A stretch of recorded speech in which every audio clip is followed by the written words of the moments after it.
당신이 찾던 무서운 이야기 고비의 TV.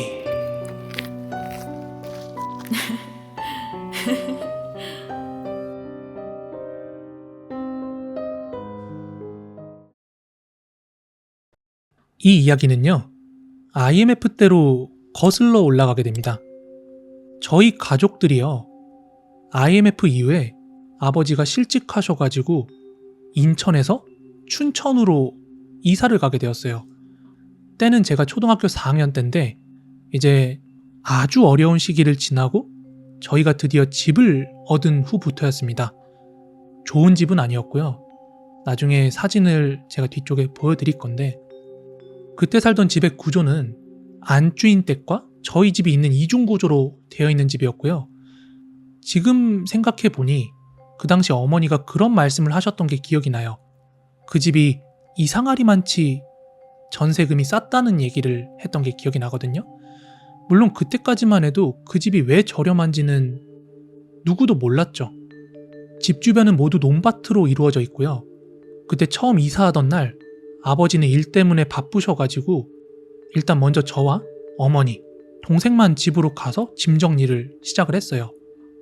그런데 문제는 그 집에 들어가는 순간, 대문 건너가는 순간부터 뭔가 차갑고 습하고 이상한 소름이 막 끼치더라고요. 근데 거기서 더 문제였던 건 동생이 자꾸 막 무섭다고 울고불고 난리도 아니었어요. 그냥 대문 넘어가는데. 그러면서 어디선가 자꾸 야옹 야옹 하는 고양이 소리가 들려왔습니다. 그것도 뭔가 어린 새끼 고양이 울음소리요. 그래서 제가 어머니한테 말했어요. 그런데 어머니도 분명히 그 고양이 소리를 들었다고 하면서 아마 그 마룻바닥에 도둑고양이 같은 게 살고 있는 거 아니냐 하면서 한번 찾아보자는 거예요. 그리고 미리 말씀드리지만 그 안주인 댁들은 마당에 개를 한 마리 키웠어요. 아무튼 그렇게 온 집안을 막 샅샅이 뒤졌는데 이게 웬걸? 그 어디에도 고양이는 보이지 않는 거예요. 없었어요. 그래서 어머니께서 그냥 논밭에 있는 고양이 소리 들은 것 같다면서 저희를 안심시켰거든요. 그런데 동생은 그때까지도 계속 막 울고 있었어요. 무섭다고.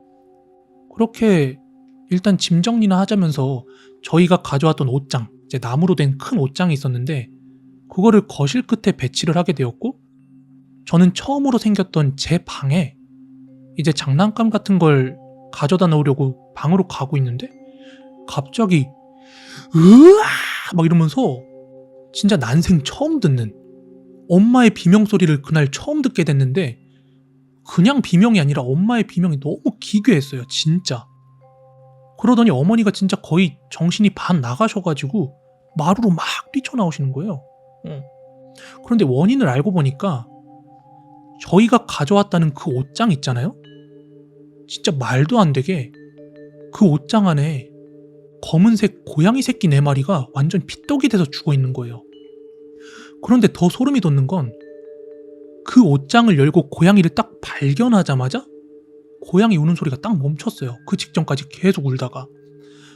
그래서 어머니가 이거 기분 너무 나쁘다 이러면서 같이 그 옷장을 저랑 들고 논밭에 나가가지고 불태웠습니다. 진짜로 이사 당일날. 그리고 문제는 그날 밤이었어요.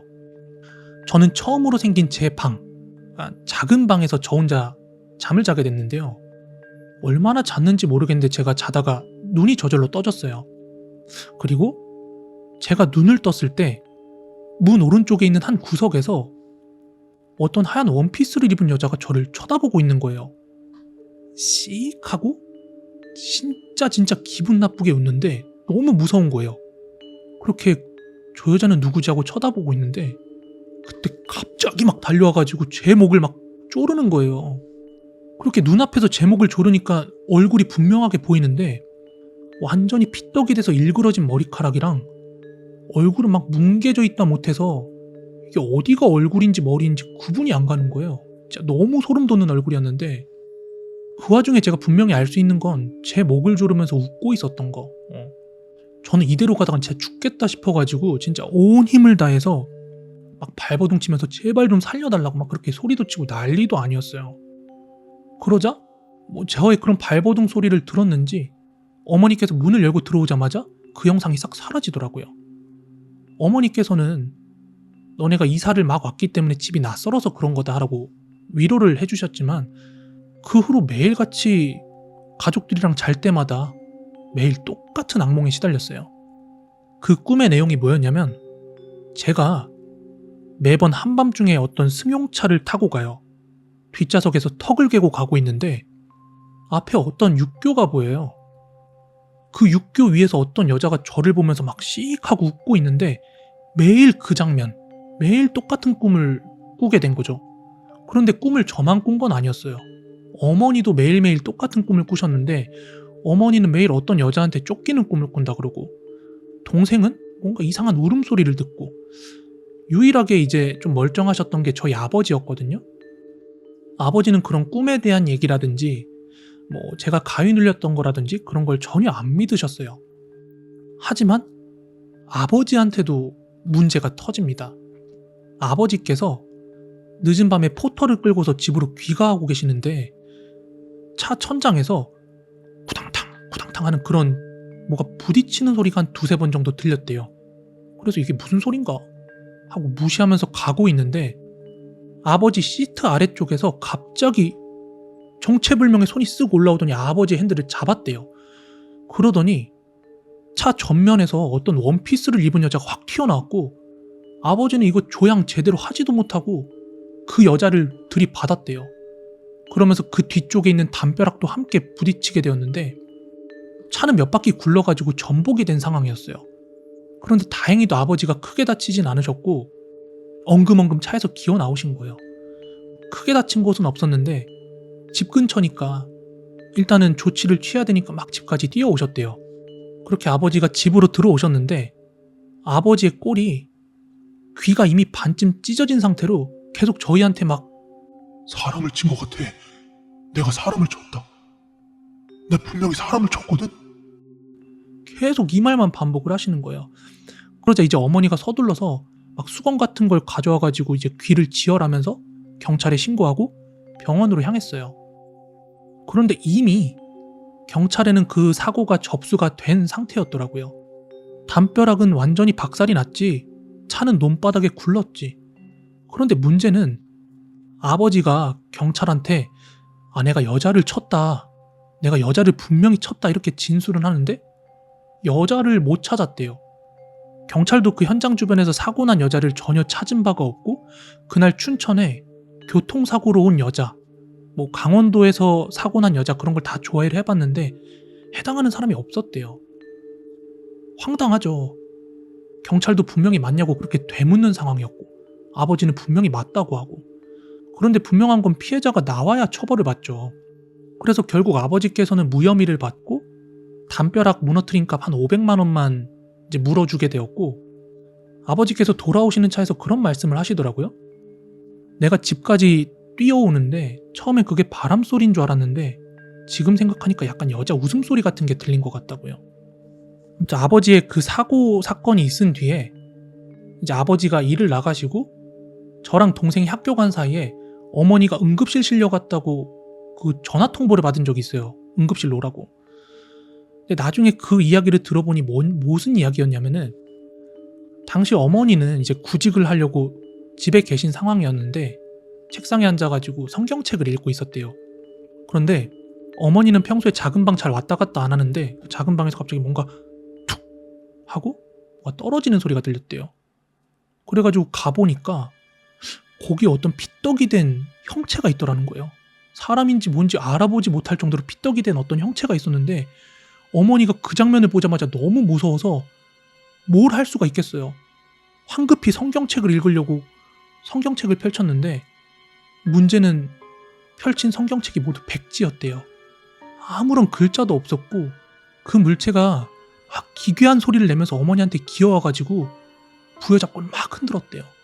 그래서 어머니가 비명을 지르면서 쓰러지신 거고, 안주인 댁에서 그 소리를 듣고 어머니를 발견한 뒤에 구급차를 부른 거예요.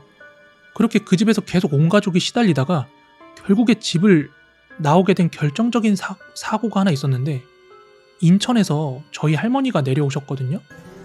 그래서 그날 할머니랑 밥을 맛있게 먹고 안방에서 자는데 그날따라 유독 안주인 댁 개가 미친 듯이 막 짖는 거예요. 그런데 그날 밤에 할머니가 갑자기 벌떡 일어나서 하시는 말씀이 애미야, 어디서 전화가 울리지 않냐? 어머니는 진짜 기겁을 해가지고 어머니, 아니에요. 밖에 있는 공중전화 그거 끊어져서 작동 안 하는 거라고. 어머니가 이렇게 설명을 하는데 할머니가 약간 넉나간 표정으로 아니야, 저 전화를 내가 받아야 될 것 같아 하시더니 갑자기 마루로 걸어 나가시더래요. 그래서 어머니랑 아버지가 다급하게 일어나려고 하는데 그때였어요. 할머니 뒤로 어떤 그림자가 같이 나가는 게 보이는데 그 마루에서 갑자기 구당탕 소리랑 함께 한 번도 들어본 적 없는 낯선 목소리로 가자 이러고 소리치는 거예요. 그 소리 듣고 저희 가족 전부 다 너무 놀래가지고 막 뛰쳐나갔는데 분명히 할머니가 마루에서 엎어진 소리가 났거든요. 쿠당탕 하면서. 근데 문 밖으로 한 반쯤 질질 끌려나간 상태인 거예요. 그리고 그 순간 그 안주인 댁 개가 막 짖는 소리도 멈췄어요. 그렇게 할머니를 모시고 들어왔는데 할머니 양 다리가 누가 꼬집은 것처럼 시퍼렇게 멍이 들어가지고 할머니가 제대로 쓰지도 못하는 거예요. 그리고 그 자리에서 막 통곡을 하시는 거예요. 이게 뭐냐고 막 이러면서 통곡을 하셔요. 그러면서 하시는 말씀이 어떤 여자가 자기를 넘어뜨리더니 양 허벅지를 꽉 잡고 끌고 갔대요. 그 대문까지. 그래서 그 다음날 할머니는 서둘러서 인천으로 올라가셨고 다음날 알게 된 충격적인 사실 하나. 그 안주인 댁 개가요. 죽었어요. 근데 어떻게 죽었냐면 개 혓바닥이 목 안쪽으로 말려 들어가서 스스로 질식사했더라고요. 그래서 너무 무서우니까 저희 가족도 이제 도저히 못 살겠다 싶어서 그 집 계약 해지를 하고 이삿짐을 다 싸고 그 집을 나오는 날이었거든요. 그런데 그날 저희가 살던 그 집이요. 작은 방 지붕에서 어떤 하얀 원피스를 입은 여자가 진짜 신난다는 듯이 막 팔짝팔짝 뛰면서 막 좋아하고 있는 거예요. 지붕 위에서. 저 그거 보고 완전 얼어붙었거든요. 근데 어머니도 보신 건가 모르겠는데 갑자기 제 눈을 가리고 차에 태우시는 거예요. 그리고 가족들이 다 같이 차에 탔는데 그때 동생이 뭐라 그랬는 줄 알아요? 오빠, 나 저 여자 여기 집 처음 왔을 때부터 계속 지붕에 앉아 있었던 여자야. 와, 씨, 엄청 소름 돋는 거예요. 그렇게 저희가 그 집에서 나가고 나서 한 달 후쯤이었나? 안주인 댁이랑 연락이 닿았어요. 근데 그 안주인 댁도 그 집에서 도저히 못 살겠다고 나간 모양인데 그 집 할아버지만 냅두고 왔대요. 그 집에. 왜냐하면 할아버지가 이 집 무조건 지켜야 된다면서 그렇게 고집을 피우시면서 남았대요. 그 집에. 그런데 문제는 할아버지가 현관 밖에 신발이 있는 데 있죠. 거기에 몸을 반쯤 걸치고는 손톱이 모두 뒤집힌 채로 돌아가셨다고 합니다. 안방부터 신발 있는 데까지 완전 질질 끌려가지고요. 그래서 경찰이 그걸 타살로 생각을 하고 조사를 했는데 그 할아버지의 사인이 심장마비로 밝혀졌어요. 뭐 구타라든지 목졸림이라든지 그런 게 아니라. 그래서 결정적인 뭐 사인 같은 경우에는 원인 불명이었고, 그러니까 심장마비라는 그런 신체적인 사인은 나왔지만 어떤 인과관계에 의해서 죽었는지는 원인 불명이었어요. 나중에 들은 그 집에 대한 이야기인데 그 할아버지께서 전 부인이 죽고 새 부인을 맞으신 거예요. 그리고 새 부인이 딸이 있으셨는데 그 딸이 육교에서 떨어져 자살을 했대요. 제가 꿈에서 보던 그 육교 자리에서. 그리고 어떤 이유에서였는지 모르겠지만 그 새 부인께서 저희가 살던 방 있죠? 그 방에 있는 작은 방에서 구슬하다가 마을 주민들한테 쫓겨났대요. 그런데 이후에 다시 들어와서 또 구슬하다가 다시 한번 쫓겨났다고 하고, 그러니까 즉 저희가 항상 귀신을 목격하던 그 작은 방이 구슬하던 구터였다고 그렇게 얘기를 하는 거예요. 그리고 나서 나중에 이제 시간이 지나서 제가 대학교에 들어가서 길을 걷던 중이었거든요. 그런데 어떤 스님이 대뜸 저를 보더니 혀를 끌끌 차요. 안타깝다, 안타까워. 그래서 갑자기 뜬금없이 저한테 안타깝다고 하면서 혀를 차니까 물었어요. 뭐지 싶어가지고. 그랬더니 다른 말은 하나도 안 하고 지방령에게 당한 거야. 지방령. 다행히 지방령이라서 그 정도로 끝난 게 다행인 줄 알아. 이러면서 그냥 자기 할 말 하면서 가더라고요. 그래서 저는 웬 사이비인가 싶었는데 이제 나중에 알고 보니까 지방령이라는 게 어떤 특정 집이나 지역에서만 머무는 귀신을 지방령이라고 하더라고요. 그리고 그 집은 지금도 흉가로 남아 있습니다. 지금 보시는 건 안주인 댁 사진인데 믿거나 안 믿거나 그건 여러분의 자유지만 저는 거짓 한 톨 없이 그대로 있었던 일을 이야기한 겁니다. 이게 이제 약 5년 전의 로드뷰래요. 그러니까 그분이 겪으셨던 건 거의 뭐 그 IMF 직후인 건데 이게 글이 올라올 당시에 5년 전 로드뷰, 그 당시 살았던 집이고 이게 아직까지도 흉가로 남아있다 하시면서 안주인 댁에 이렇게 사진이 올라왔던 거예요, 실제로. 근데 저기 보면 대문이 막혀 있죠.